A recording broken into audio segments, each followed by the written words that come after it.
नमस्कार। सामाजिक विज्ञान social study class 10th lesson 5 औद्योगिकरण का युग। ऑल क्वेश्चन एंड आंसर, सभी प्रश्न और उत्तर।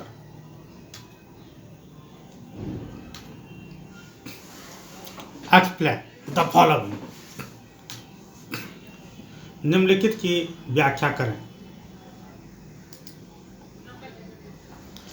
Women workers in Britain attack the spinning jenny. Britain में महिला श्रमिकों ने स्पाइनिंग जेनी पर हमला किया।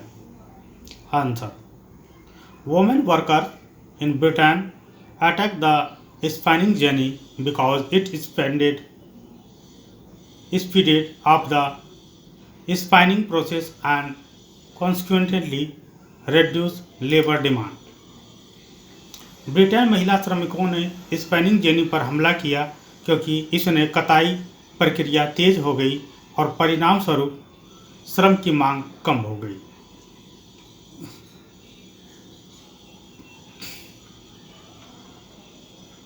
This caused a valid fear of unemployment among women working in the woolen industry।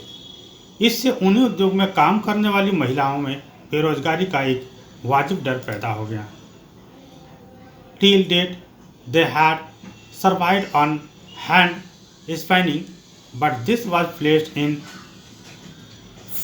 peril by the new machine।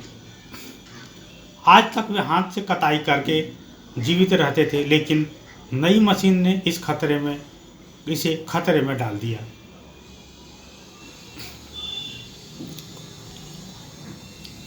In the 17th century, merchants from towns in Europe began employ peasant and artisan within the village। 17वीं शताब्दी में यूरोपीय शहरों के सौदागरों गांवों में किसानों और कारीगरों से काम करवाने लगे। Answer, the trade and commerce guide controlled the market, raw material employ and also production of goods in the town। व्यापार और वाणिज्य गिल्ड ने शहर में बाजार, कच्चे माल, कर्मचारियों और माल के उत्पादन को भी नियंत्रित किया। This created problems for merchants who wanted to increase production by the employing more men।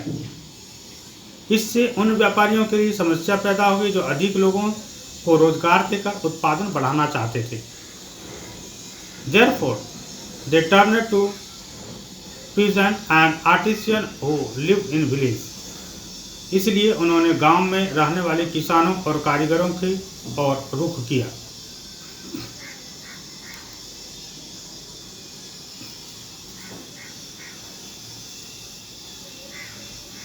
See, the port of Surat declined by the end of the 18th century। सूरत बंदरगाह 18वीं सदी के अंत तक हाशिए पर पहुंच गया था। Answer, the port of Surat declined by the end of the 18th century on account of the growing power of Europe company in trade with India. Bharat के साथ व्यापार में यूरोपीय कंपनी की बढ़ती शक्ति के कारण 18वीं शताब्दी के अंत तक सूरत के बंदरगाह का पतन हो गया। They secured many concession from local court as well as the monopoly right to trade। उन्होंने स्थानीय अदालतों से कई रियायतें हासिल की और साथ ही व्यापार पर एकाधिकार भी प्राप्त किया। This lead to decline of the old ports of Surat and Hooghly from where local merchants had operated। इससे सूरत और हुगली के पुराने बंदरगाहों का पतन हो गया जहां से स्थानीय व्यापारी काम करते थे। Export slowed and local bank here went bankrupt. धीमी निर्यात हो गई और यहाँ के स्थानीय बैंक दिवालिया हो गया।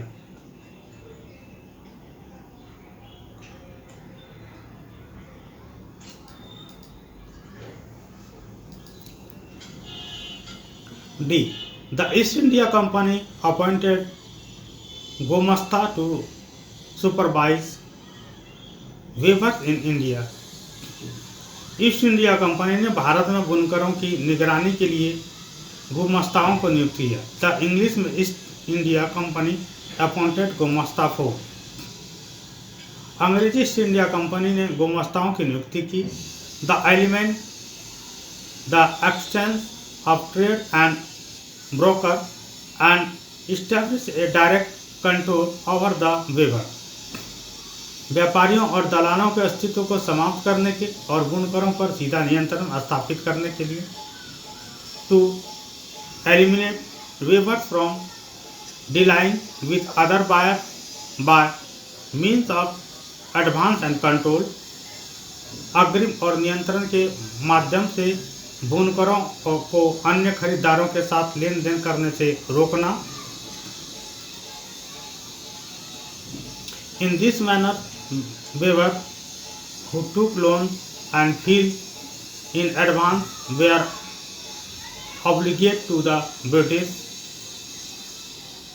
इस प्रकार जो बुनकर अग्रिम ऋण और शुल्क लेते थे वे अंग्रेजों के ऋणी हो जाते थे।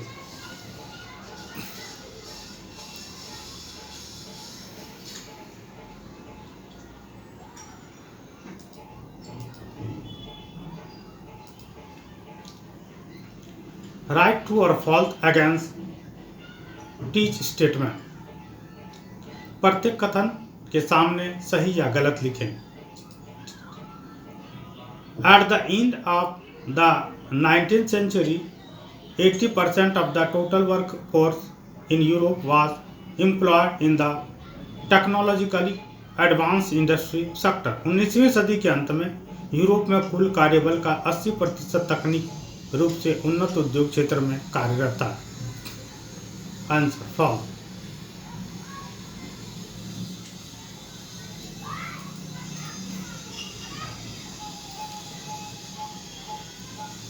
The international market for fine textile was dominated by India till the 18th century। 18वीं शताब्दी तक बढ़िया वस्त्रों महीन कपड़े के अंतर्गत अंतर्राष्ट्रीय बाजार पर भारत का प्रभुत्व था। ट्रू सही।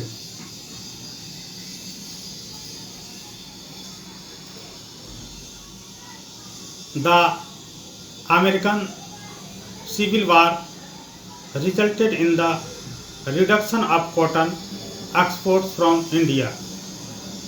अमेरिकी गृह युद्ध के परिणाम स्वरूप भारत के से कपास के निर्यातक में कमी आई।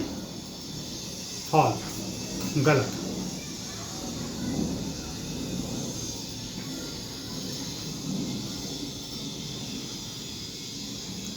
The introduction of the fly shuttle enable handloom workers to improve their productivity.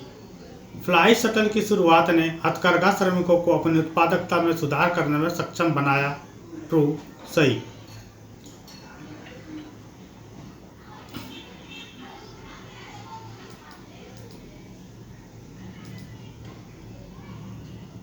Explain what is meant by proto industrialization. बताइए कि पूर्व औद्योगिकरण से क्या तात्पर्य है।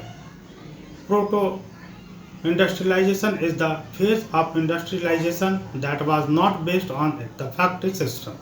आद्य औद्योगिकरण का वह चरण है जो कारखाना प्रणाली पर आधारित नहीं था। Before the coming of factories, there was large scale industrial production for an international market। कारखानों के आने से पहले अंतर्राष्ट्रीय बाजार के लिए बड़े पैमाने पर औद्योगिक उत्पाद होता था।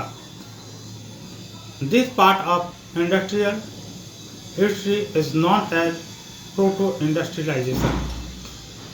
औद्योगिक इतिहास के इस भाग को आद्य औद्योगिकरण के नाम से जाना जाता है।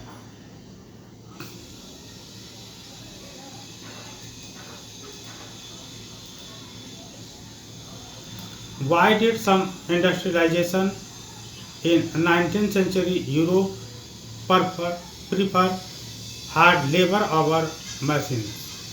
19वीं सदी के यूरोप में कुछ उद्योगपतियों ने मशीनों के बजाय हाथ से काम करने को प्राथमिकता क्यों दी? Answer, some industrialists in 19th century Europe prefer hand labor over machine because 19वीं सदी के यूरोप में कुछ उद्योगपति मशीनों की अपेक्षा हाथ से श्रम को प्राथमिकता देते हैं क्योंकि machines were costly, ineffective, difficult to repair and needed huge capital investment. मशीनें महंगी, अप्रभावी, मरम्मत में कठिन और भारी पूंजी निवेश की आवश्यकता करती थी।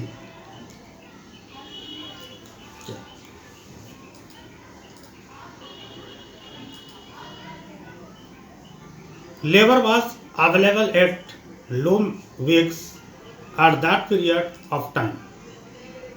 उस समय श्रमिक कम वेतन पर उपलब्ध थे। In seasonal industries, only seasonal labor was required. मौसमी उद्योगों में केवल मौसमी श्रम की आवश्यकता होती थी। Market demands of variety of designs and color and specific type could not be fulfilled by machine-made clothes. बाजार में विभिन्न प्रकार के डिजाइन, रंग और विशिष्ट प्रकार की मांग मशीन से बने कपड़ों से पूरी तरह नहीं हो पाती थी। Intricate design and color could be done by human skills only. जटिल डिजाइन और रंग केवल मानव कौशल द्वारा ही बनाए जा सकते हैं। In Victorian age, the aristocrats and other upper class people preferred articles made by hand only. Victorian युग में अभिजात वर्ग और अन्य उच्च वर्ग के लोग केवल हाथ से बनी वस्तुओं को पसंद करते थे।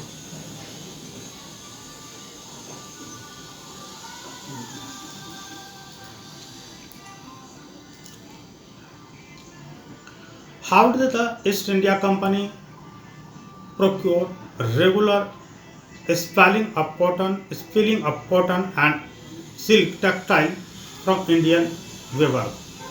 ईस्ट इंडिया कंपनी ने भारतीय बुनकरों से सूती और रेशमी कपड़ों की निर्यात आपूर्ति सुनिश्चित करने के लिए क्या किया? Answer, the English East Indian company used different means to procure silk and cotton from the weavers. उत्तर, इंग्लिश ईस्ट इंडिया कंपनी ने बुनकरों से रेशम और कपास की खरीद के लिए विभिन्न तरीकों का इस्तेमाल किया। Appointment of paid supervisor called gomasta, वेतनभोगी पर्यवेक्षकों की नियुक्ति जिन्हें गोमास्ता कहा जाता था। They also collected supplies and examine cloth quality of the weavers, उन्होंने आपूर्ति भी एकत्र की और बुनकरों के कपड़े की गुणवत्ता की जांच की। Prevention of company weavers from dealing with other buyer through a system of advance and loan, company के बुनकरों को अग्रिम और ऋण की प्रणाली के माध्यम से अन्य खरीदारों के साथ लेन देन करने से रोकना।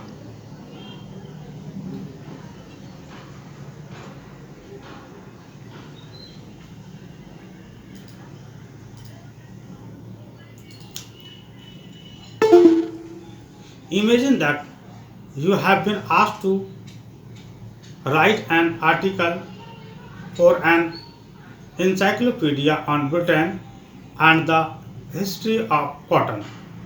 कल्पना कीजिए कि आपको ब्रिटेन और कपास के इतिहास पर एक विश्वकोश के द्वारा एक लेख लिखने के लिए कहा गया। Write your piece using information from the entire chapter. पूरे अध्याय की जानकारी का उपयोग करके अपना लेख लिखें। Answer, Britain and the history of cotton, Britain और कपास का इतिहास। During the 17th and 18th century, merchants would trade with rural people in textile production. 17वीं और 18वीं शताब्दी के दौरान व्यापारी कपड़ा उत्पाद में ग्रामीण लोगों के साथ व्यापार करते थे. A clothier would buy wool from a wool staple, carry it to the spinning and then take the yarn to weavers fully and buyers for further level of production. एक कपड़ा व्यवसायी ऊन स्टेपल से ऊन खरीदता है, उसे कातने वालों के पास ले जाता है और फिर उत्पादन के अगले स्तर के लिए बुनकर फूलर और रंगरेजों के पास सूत ले जाता है. London was the finishing centre for these goods. London इन वस्तुओं का अंतिम केंद्र था. This phase in British manufacturing history is known as proto industrialization. British विनिर्माण इतिहास में इस चरण को प्रोटो औद्योगिकरण के रूप से जाना जाता है. In this phase factories were not an essential part of industry. इस चरण में कारखाने उद्योगों का अनिवार्य हिस्सा नहीं थे. What was present instead was a network of commercial exchange. इसके बजाय जो मौजूद था वह वाणिज्यिक आदान प्रदान का एक नेटवर्क था. The first system of the new era of factories was cotton. नए युग के कारखानों का पहला प्रतीक कपास था. It production increase rapidly in the late 19th century. 19वीं सदी के अंत में इसका उत्पादन तेजी से बढ़ा. Imports of raw cotton sky rocketed from 2.5 million pounds in 1760 to 22 million pounds in 1787. कच्चे कपास का आयात 1760 में 2.5 मिलियन पाउंड से बढ़कर 1787 में 22 मिलियन पाउंड हो गया. This happened because of the invention of the cotton mill and new machine and better management under one roof. यह कपास मिल और नई मशीनों के आविष्कार और एक ही छत के नीचे बेहतर प्रबंधन के कारण हुआ.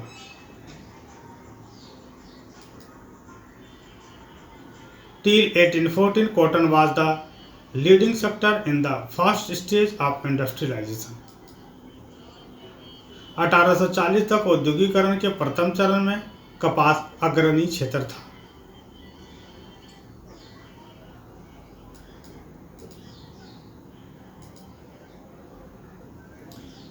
Most invention in the textile production sector were met with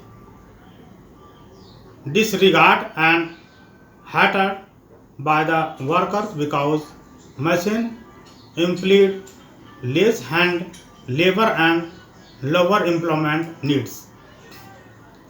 कपड़ा उत्पादन क्षेत्र में अधिकांश आविष्कारों को श्रमिकों द्वारा अपेक्षा और घृणा का सामना करना पड़ा क्योंकि मशीनों का मतलब था कम श्रम और कम रोजगार की जरूरत. The spinning jenny was one such invention. Spinning jenny ऐसा ही एक आविष्कार था. Women in the woolen industry opposed and sought to destroy it because it was taking over their place in the labor market. ऊनी उद्योगों में महिलाओं ने विरोध किया और इसे नष्ट करने की मांग की क्योंकि यह श्रम बाजार में उनकी जगह ले रहा था.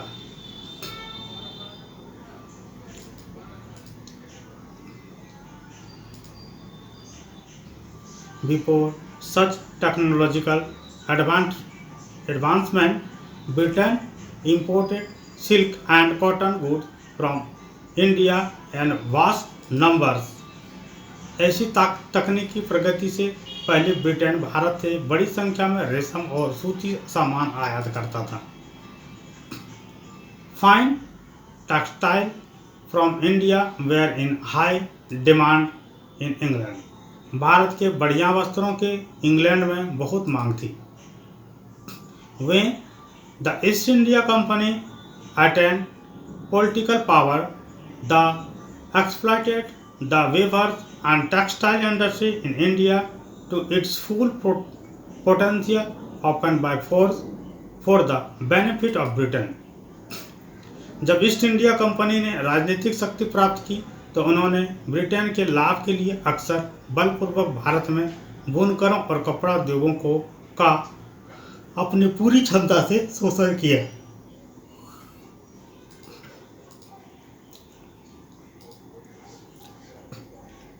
Later, Manchester became the hub of cotton production. Subsequently, India was turned into the major buyer of British cotton goods. बाद में मैनचेस्टर कपास उत्पादन का केंद्र बन गया। इसके बाद भारत ब्रिटिश कपास के सामान का प्रमुख खरीदारी बन गया। During the First World War, British factories were too busy providing for war need. प्रथम विश्व युद्ध के दौरान ब्रिटिश फैक्ट्रियां युद्ध की जरूरतों को पूरा करने में बहुत व्यस्त थी। Demand for Indian textile rose once again. इसलिए भारतीय वस्त्रों की मांग एक बार फिर बढ़ गई। The history of cotton in Britain is replete with such fluctuation and demand and supply. Britain में कपास का इतिहास मांग और आपूर्ति के ऐसे उतार चढ़ाव से भरा पड़ा है।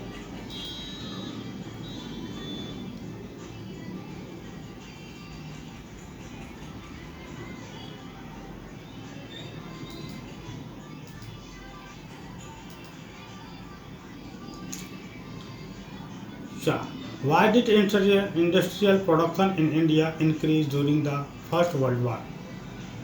प्रथम विश्व युद्ध के दौरान भारत में औद्योगिक उत्पादन क्यों बढ़ गया? Answer: India witness increase industrial production during the first world war due to following reason. प्रथम विश्व युद्ध के दौरान भारत में निम्नलिखित कारणों से औद्योगिक उत्पाद में वृद्धि देखी गई।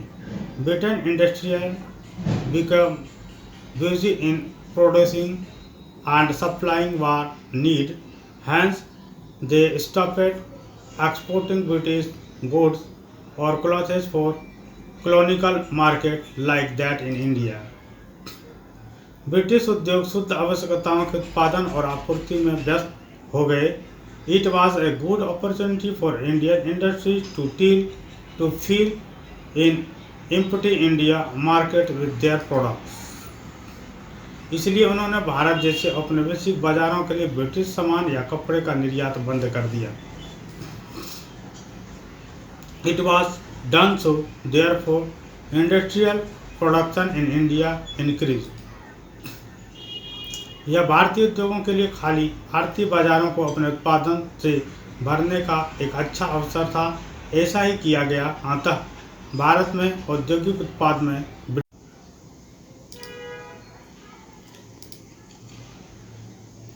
Also the British colonial government asked Indian factories to supply the war need like just bags, cloth or army uniform, tent and leather boots, horse and mule saddle etc.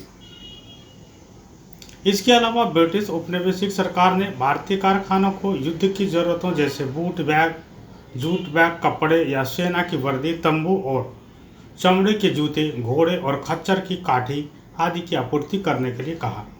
The increased demands of variety of products led to the setting up of new factories and all one increased their production. विभिन्न प्रकार के उत्पादों की बढ़ती मांग के कारण किसकी स्थापना हुए नए कारखानों और पुराने कारखानों ने अपने उत्पाद बढ़ाया। Many new workers were employed and everyone was made to work longer hours.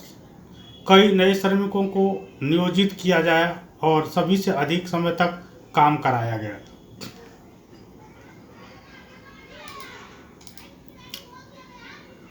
इस प्रकार यह चैप्टर समाप्त होता है। आप सभी का जीवन खुशियों से भरा रहे, इसी शुभकामनाओं के साथ जय हिंद।